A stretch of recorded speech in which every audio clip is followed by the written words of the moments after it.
આગળ વાત કરીએ અમદાવાદની. અમદાવાદમાં જુલાઈમાં રોગચાળાના કેસમાં સતત વધારો થતો જોવા મળી રહ્યો છે.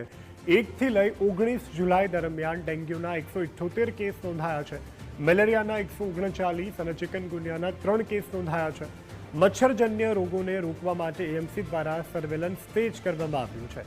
19 જુલાઈ સુધી 9.72 લાખથી વધુ ઘરોમાં આરોગ્ય વિભાગ દ્વારા તપાસ કરવામાં આવી છે. 28,725 મચ્છરના સેમ્પલ અને 3.44 લાખથી વધુ ક્લોરીન ટેસ્ટ કરવામાં આવ્યા છે.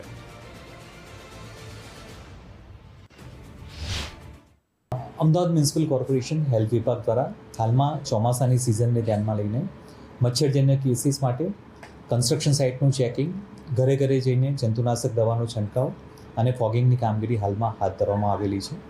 આંકડાકીય દ્રષ્ટિએ ડેન્ગ્યુના ચાલુ માસ દરમિયાન 19 કેસ રિપોર્ટ થયેલા છે અને સાદા મલેરિયાના ટોટલ 14 કેસ રિપોર્ટ થયેલા છે. આ સિઝન દરમિયાન ડેન્ગ્યુના કેસની સંખ્યામાં ઇવન મચ્છરજન્ય કેસીસમાં વધારો થવાની શક્યતા રહેલી છે. તે માટે તમામ નાગરિકજનોએ પોતાના આઈધર રેસિડેન્શિયલ પ્રિમાઇસીસ હોય કે કોમર્શિયલ પ્રિમાઇસીસ હોય, કોઈ અનનેસેસરી પાણી ન ભરાઈ રહે તે પ્રકારની કાળજી રાખવી ખૂબ જ જરૂરી છે.